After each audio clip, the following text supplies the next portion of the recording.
I was born in Mansfield, which is not far away in Nottinghamshire, but I was brought up in Ashbourne in Derbyshire. My parents moved there when I was 3 years old, so I'm pretty much a peak grill, as they call us round here. Somebody from the Peak District is colloquially known as a peak grill. But when I was at school, I was always interested in making things.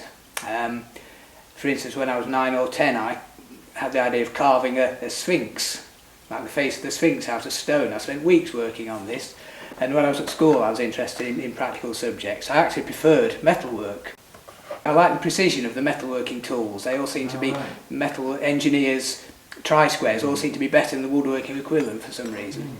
And at the age of 20 I sort of had this like a flash of enlightenment. I thought, well, I'd really like to try and earn a living designing and making furniture. The fact that I use jointing as a decorative element of the design, which other people have done that, but that's something I particularly like doing. Maybe the use of the way I can use the patterns of the timber. I'm very much interested in the structure of the piece of furniture as part of it. For me, the way a piece of furniture is made is essential, as essential as how it looks. I see myself as very much as part of a tradition, but I'm not, I hope I'm not, tied to the past. I don't make reproduction furniture, but I build on furniture that's been made in the past and use that as my starting point for taking furniture design in my own way. So I'd say my furniture design is evolutionary, not revolutionary. I'm quite happy, just as happy working working veneers as in solid timber. I enjoy combining two timbers. For instance, one of my favourite combinations of woods is English or American black walnut combined with maple or sycamore. I think those two go together really well. My preference is for British and European and North American timbers. I think that we've got such a huge palette of native timbers.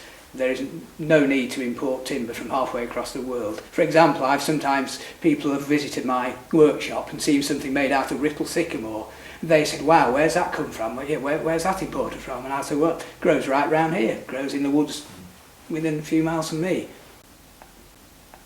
I come from a sort of furniture making background. That my father is a woodwork teacher, and he had a pretty good eye for design as well. And I sort of apprenticed myself to my dad, who'd by then retired. I spent 2 years with him, learning all the essentials of furniture making. In what way do you think your father influenced you? I think partly because of his sheer love of the material. He was always very enthusiastic about timber, and he was very strong on construction. He so instilled in me from right from the word go that furniture really had to have integrity, had to be well made. Even the parts that weren't seen should be made to a very high standard.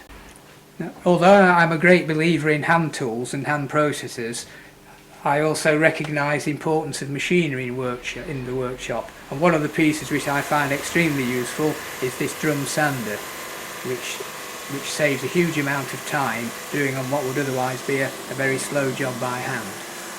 And it's very useful as well in the preparation of veneers. I cut most of my own veneers on the bandsaw, then accurately thickness stand them on this drum sander. Well, it raises the interesting issue, Andrew, of finishing, which can take almost as long as making the piece itself. It can. The actual finish of a piece is often the thing which the client notices first. So any mechanical means which we can use to speed up the process, it has got to be a good idea. Over the years, I would say that typically my clients tend to be sort of reasonably well educated, professional people, maybe university lecturers, doctors, solicitors, People who, not especially wealthy, but are well educated and appreciate good design and fine work. I've done very little work for rich people, the super rich. They tend to like work which is probably a lot more ostentatious than my work. For example, I like to design a piece which is understated, which one has to look at closely to appreciate any subtle detailing in.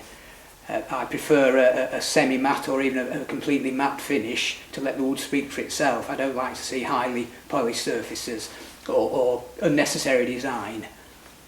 And people have said of my work that it is very English. It looks like it's the work of an Englishman, that it's slightly reserved, understated, and those sort of things. So tell me how you became involved with working with Alan Peters. I met Alan Peters probably in the early 1990s. I think he was at one of the Society of Designer Craftsmen's exhibitions. And at one of these exhibitions I was helping him set up his work. And we seemed to get on together quite well. And it turned out we had a shared interest in cycling and cycle racing. Alan was a very keen cyclist in his youth. He was a good time trialist, and so that immediately was something else we had in common, as well as the furniture. And in 2005, had a phone call out of the blue from Alan asking me if I would like to go down and work for him for a short period. What do you think you learned from Alan? Well, I remember him stressing that when we were putting some lippings on a job, that I wasn't to use a biscuit joint, or we had to route out a groove and put a ply tongue in. He was very particular about even the minutest detail. And he had a very strong ethic of rightness, how the work should be made to the highest possible standard. And to make it last. Make it last. He was very much concerned not how a piece of furniture will look in 5 years. He was thinking 50, 100 years from now. What intrigues me, I had no idea until I arrived at your workshop, is not just a fantastic workshop that you virtually built yourself, but also a house. Tell me about the house. I was able to buy a small plot of land next to my workshop for an extremely small sum of money, and we got planning permission for a house here, which I built as a self-build project. I project managed it, did a huge amount of the labouring and donkey work, made all the internal doors and so on, and it's enabled us to have a house which we could never possibly have afforded to buy otherwise. We have a small shop window at the front of the workshop in which I put a couple of small items, and that's a big attraction. People driving past see the sign, see the window, and call in. Yes, it's very similar, Andrew, to the shop window I rented on the busy A4 road leading into Bath, and people were in traffic jams and forced to see my furniture. And when they say location, location, location, I know what they're talking about. That's right. Well, funnily you should mention that. Only last week there were some roadworks on the road outside, which meant cars were queuing up and stationary. Somebody happened to see that was parked outside, saw the workshop and the showroom window, and came in, and it looks as if it may lead to a substantial commission. The history of the workshop is fascinating in many ways. As far as we can tell, it was built in the 1920s by a man called Ben Coupland, who was a City and Guilds cabinet making gold medalist. He built the workshops originally as two separate wooden buildings, and he worked here till he died. He was in his 70s, he died in the mid-60s, and then after that, for a number of years, it was used for a guy restored cars here and built stone fireplaces. And when I was looking for a workshop, I was able to take it over. The place is very much run down and derelict, or semi-derelict. I spent a lot of time restoring the building. But it became apparent after a number of years that the two wooden buildings just weren't suitable for fine work anymore. They may well have served the purpose in Ben's day, but they looked like two wooden sheds. It was an inefficient site, having the two buildings on one plot of land. So I applied for permission to rebuild them in stone, and the Peak National Park Authority were only too happy to see them rebuilt in stone, because all the buildings are in this area made of natural grit stone. Now you're surrounded by, well, we're not only sitting in a building that you've actually created from scratch, but you're leaning on a piece of your furniture, and one hears the term busman's holiday, but this seems quite a rare event. Tell me about this piece. Well, Colin, my partner, is always asking me to make furniture for the house, and like most craftsmen, I haven't got the time. So 2 years ago I decided to make us a sideboard, and this is a result. It's actually turned out very well in that I didn't really put a lot of thought into it. It was almost a spontaneous piece. It's simply a very simple design made out of pre-veneered MDF with a solid lipping around it, a solid framework with very simple English walnut handles there, and a drawer on each side in the middle there. What tends to get pre-veneered furniture a bad name is the fact that manufacturers just put an edge banding on it, whereas this has got a solid lipping which is very resistant to everyday damage. Is this something you tell your clients, or you tell them? Very much so, yes. Clients will often say to me, you don't use MDF, do you, or veneers? And I say to them, well, there's absolutely nothing wrong with these materials. We shouldn't turn our backs on these modern materials. We need to use them in an intelligent way. So by applying a proper lipping on it, we protect the timber, and it allows us to use timbers in a way which wouldn't be practical in the solid form, because we don't have any problems of shrinkage and expansion. This is part of an elm burr which I use for the cross banding of this cabinet.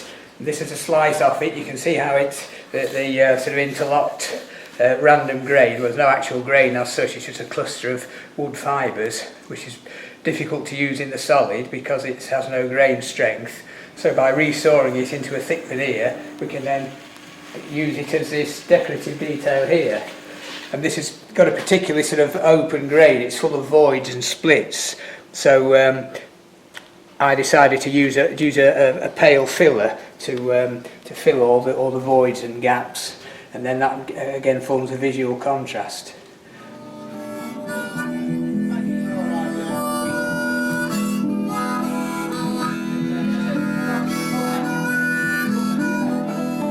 Well, I wouldn't consider myself an artist in any way. Some people have taken furniture design and making almost to a level of art. John Makepeace is one. Somebody else who I can think of whose work I admire, who has developed it in a new and innovative way, is Katie Walker, the way she laminates and twists wood, and does it in a very subtle way, and it looks fantastic. I see myself as very much as part of a tradition. I like to be able to take a project right through from beginning to end, from the initial sort of concept to the design work on the drawing board. I still use a drawing board, although I am sort of tinkering with CAD, but I find traditional drawing board perfectly adequate, through to actually the completed piece. I occasionally make scale models of work, mainly to show the client, because they can't often always visualise a drawing, even a perspective drawing. Some people can't quite see how it is. One of the things I'm not too keen about CAD is that one can produce an image with modern software that looks exactly like the completed thing. I quite like that element of surprise or uncertainty. How will the thing actually turn out as well as I'm hoping? So I don't like to know exactly what it'll look like at the end. I've got this image in my own head of how it will be. This is a dresser I designed and made to commission in 2015. The main timber is American black walnut with ripple sycamore back panels and inlaid squares, and the drawer linings are also sycamore with Lebanon cedar bottoms. Now this view shows a detail of one of the drawers, which are traditionally made with through dovetail carcasses, but with a planted on front, and at the client's request the runners are mounted on soft close runners so they could get full access to the back of the drawer. Now this shot shows the two of the cupboard doors open to show the interior space. The doors have an MDF core, lipped all around, and are faced inside and out with 2.5mm thick band-sawn veneers, which gives a bit of flush appearance and good dimensional stability. This is a piece I'm very pleased with. It turned out quite successfully because the client gave me a brief of what it had to have in terms of storage and drawer space. But I think the overall proportions and the combination of the two timbers, and particularly the inlaid squares, I think have given quite a contemporary touch to what is a fairly traditional piece of furniture. But it's one of the great buzzes I get from this is when a piece turns out really well, when it's just as I wanted it. And quite often a client, and I hope this doesn't sound boastful, clients will often say, wow, that's even better than we thought it was going to be. And that's what makes this job so satisfying. It's not necessarily always very financially rewarding, but I've had people years later say, you know, we still love that piece that you made for us. You strike me as being quite a well-disciplined person. I mean, I think you told me you're up at 4 in the morning cycling. Well, not quite 4, but yes, I often get up reasonably early and go out for a bike ride. I like to keep fit. I've always been a keen cyclist, and I find it sets me up for the day. I feel mentally alert after a bike ride. I'm happy to work all day on my own. It's never bothered me. In fact, in some ways, I prefer being on my own. Just me and the work. I love to get absorbed in the work, and I think it's what people call flow. Just get stuck into the work. Although I am quite a sociable person as well.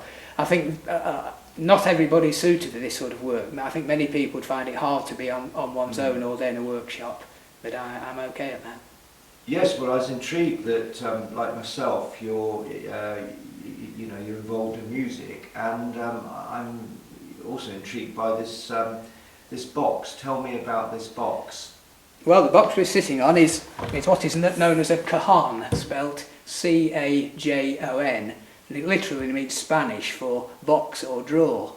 And it originates in Peru, when the local peasants couldn't afford any proper drums or percussion instruments. They literally played on a box, and it's now evolved into an instrument in its own right.